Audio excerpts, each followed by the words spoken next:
You can easily make chicken enchiladas at home that taste just as good as your favorite Mexican restaurants. Corn tortillas are lightly fried in oil, filled up with rotisserie chicken and shredded cheese, and then topped with a homemade red enchilada sauce that tastes so much better than the canned kind. Hey there, fellow evolvers. I'm Lennon Brazil from Evolving Table, and today we are making these easy shredded chicken enchiladas. You'll learn how to make a red enchilada sauce completely from scratch and with easy to find ingredients, as well as how to prepare the tortillas so they stay nice and firm and don't get too soggy while baking. So if you're ready to get to cooking, then come on in and let's get started. Preheat your oven to 350 degrees. While that's heating up, we'll go ahead and get started on that homemade enchilada sauce. And y'all, let me tell you, it is totally worth the extra 20 minutes it takes to make. But if you're really pressed for time, you can always skip this step and just use the canned kind instead. The recipe we're making is for a mild enchilada sauce, about a 2 or 3 on the spicy scale. Is there actually a spicy scale, or is that just me? If you want to take that heat up just a bit, you can always add in a little additional cayenne pepper to the mix. We'll first start by whisking together our ground spices and dried herbs. So go ahead and grab a small bowl and add 1½ tablespoons of chili powder.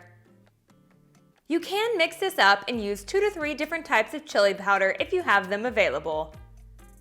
2 teaspoons of ground cumin, ½ teaspoon of garlic powder, 1/4 teaspoon of paprika, 1/4 teaspoon of oregano, 1/2 to 1 teaspoon of salt, 1/4 teaspoon of black pepper, and 1/8 teaspoon of ground nutmeg. Whisk the ingredients until well combined. Set the spices aside until we're ready to use them. Place a medium-sized saucepan or skillet over medium heat. Add 3 tablespoons of oil. Olive or avocado oil both work great. 3 tablespoons of flour.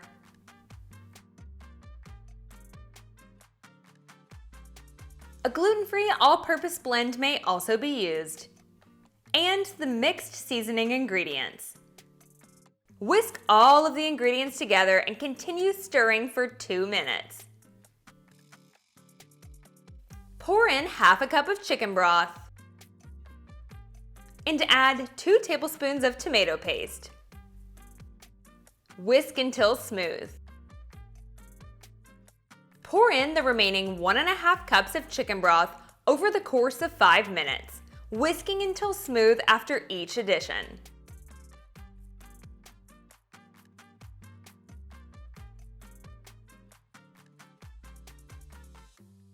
Reduce the heat to medium-low and simmer the sauce for 8 to 10 minutes.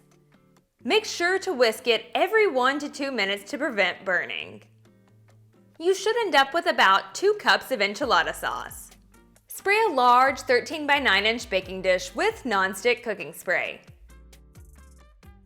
Pour in about ½ cup of enchilada sauce and spread it out into the bottom of the pan.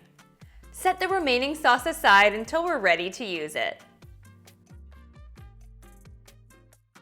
Next, we'll move on to those tortillas. Corn tortillas are the most authentic type to use, and they tend to have the best texture. They soften up nicely, soak up the sauce, but don't get too gummy while baking. I'm using white corn tortillas today, but you can also use yellow corn instead. Also, make sure you look for ones that are at least 5.5 inches in width, but no larger than 8 inches so they'll fit into your baking dish. A huge obstacle most people face when they're making enchiladas at home is that their tortillas actually come out super soggy. Lightly frying the tortillas in a little bit of oil before baking not only makes them more pliable for rolling, but it also keeps them from getting too soggy. The oil creates a barrier so the sauce does not completely soak into the tortillas and turn into a mushy mess. But today we're not just using any old oil, we're actually using coconut oil. It has a super unique flavor and is also quite a bit healthier for you. You can also use avocado or olive oil if that's what you have available. Place a large skillet over medium heat. Add add 1 tablespoon of coconut oil and let it melt completely. Then add 3 to 4 tortillas in a single layer. Cook the tortillas for about 1 to 2 minutes per side, making sure they get lightly browned and crispy, but not too firm. Remove the tortillas and let them drain on a paper towel lined plate. Repeat this with the additional oil and the additional tortillas until you have 8 fried tortillas. Now that we've got our sauce and our tortillas prepared, it's time to start rolling up those enchiladas. I'll be shredding up a rotisserie chicken I bought from the grocery store. But you can always either bake up some chicken breast in the oven or even cook them in your Instant Pot. And in case you didn't already know, it's actually so much easier to shred up chicken while it's still warm. So right when you get home from the grocery store, go ahead and start shredding up your rotisserie chicken. If you don't have time to do it then, set it out on the kitchen counter for about 30 minutes before you start shredding so it comes to room temperature. To shred the chicken, you can either use 2 forks, holding down the chicken with one, and shredding it with the other. Or you can just do like me and dive right in with both of your hands. Once that's shredded, fill each tortilla with roughly 1/3 cup of shredded chicken. Sprinkle in 2 tablespoons of shredded cheese. Cheddar or Monterrey Jack both work great. And 1 tablespoon of salsa. Mild or medium salsa can be used or even roasted. Fold the right side of the tortilla over to cover the filling ingredients, and then fold the left side. Place the filled tortillas seam side down into the baking dish with the enchilada sauce. Pour the remaining sauce over all of the filled tortillas. Using a spoon, spread it out so it completely covers all of the edges. Sprinkle an additional 1 cup of shredded cheese on top of the enchiladas.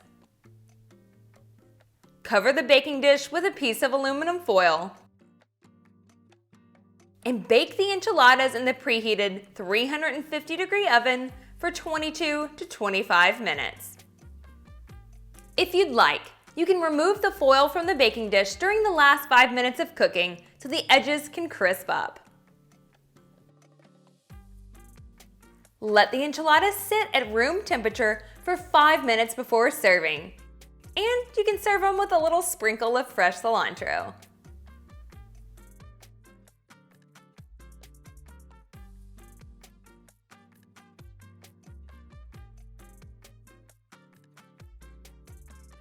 Oh yeah.